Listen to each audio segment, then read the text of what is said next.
The wait for a definitive set of 2021 Formula One regulations continues after the teams and the major stakeholders agreed to postpone them and not announce them by the end of June, which is what we were expecting. Ben Anderson and Stuart Codling are here with me to try and unpick this. Ben, the obvious first question is, why the delay? Well, principally because there's way too much to agree between everyone all at once. At least they've been able to agree finally that they want to delay the agreement, but that took some doing during the Canadian Grand Prix weekend. The big problem here is the Concord agreement, or lack of it. Formula One is trying to negotiate commercial terms with all the teams for 2021 and beyond, so it doesn't have anyone signed up to the championship beyond next year. At the same time, as we know, they're trying to agree a huge overhaul of technical, sporting regulations, plus add in some new financial ones, and then redistribute income, which ties into the commercial agreements that they're trying to thrash out with the team. So what we've ended up with is a state of paralysis, because the teams that have more power are the bigger ones who, they've invested way more in the business, if you like, and they feel that they bring the biggest audiences to Formula One. Because they're not signed up, F1's owners know they don't have them under lock and key. They can't just bring in whatever regulation changes they like and railroad it through. So that gives the big teams bargaining power, and they're pushing back on things they don't like, and that's creating delay. And so we're in the situation we're in. They needed to get the regulations signed off by June, according to the FIA's sporting code, because the absence of a Concord agreement means you defer to that basis for deciding when rules should be published. And because it's such a large overhaul, those rules mandate that there are 18 months must elapse before the new rules come into force. And June means a deadline for rules that would come into force in January 2021. But the owners, in conjunction with the FIA, have managed to get the teams to agree to this delay while they thrash out the finer details.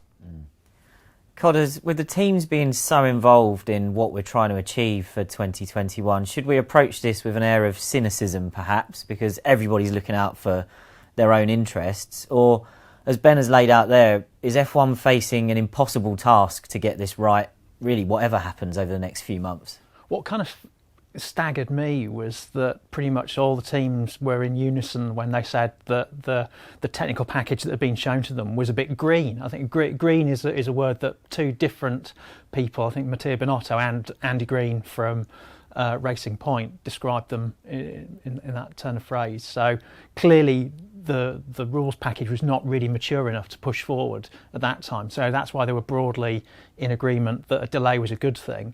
But then the question of when to have this delay until kind of brought the rats out the woodwork, didn't it? You had the teams that wanted a longer delay, other teams saying, well, you're only wanting that delay because you're trying to push back against the elements of the rules you don't like.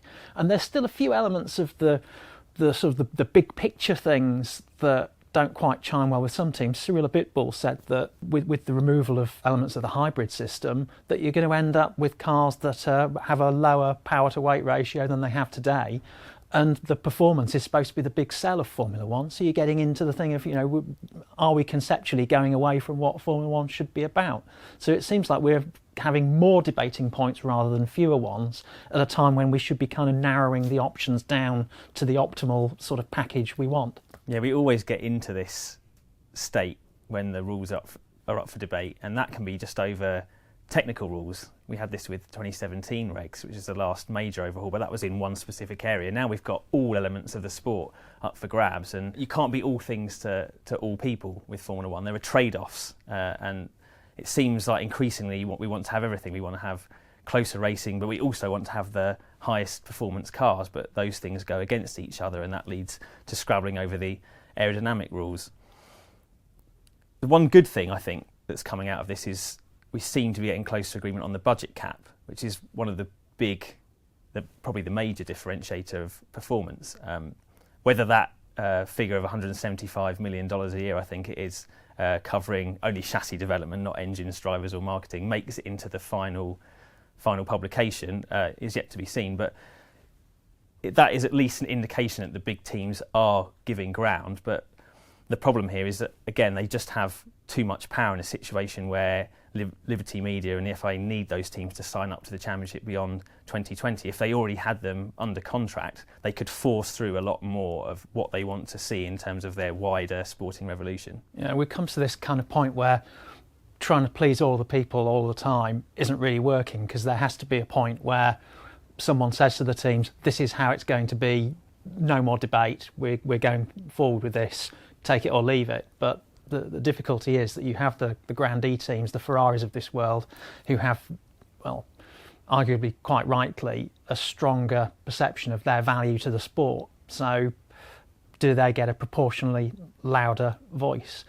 The other thing I think that has worried me is something else that Cyril Abitbol said, which was that some of the teams are not saying anything at all about these new rules. Now, is that because they aren't interested? Are they not engaged? Are they keeping their powder dry?